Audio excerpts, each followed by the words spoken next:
In this video, I'll show you how to fix Valorant stuck on the loading screen.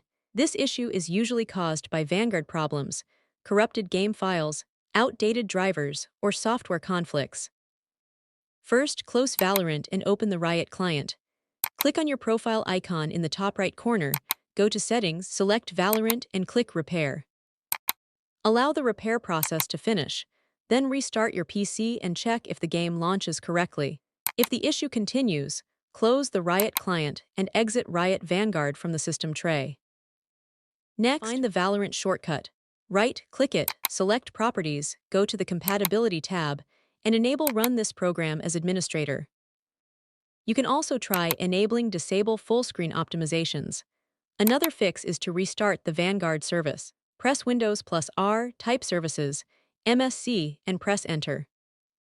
Find VGC, right-click it, select Properties, set Startup Type to Automatic, and click Start if the service is stopped. You should also update your graphics drivers. Open Device Manager, expand Display Adapters, right-click your graphics card and select Update Driver. Install any available updates and restart your computer. If Valorant is still stuck on the loading screen, open Graphics Settings in Windows and set Valorant to High Performance Mode. This can help resolve launch and loading issues on some systems.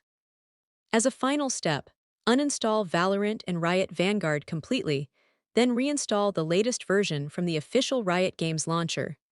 That's how you can fix Valorant stuck on the loading screen.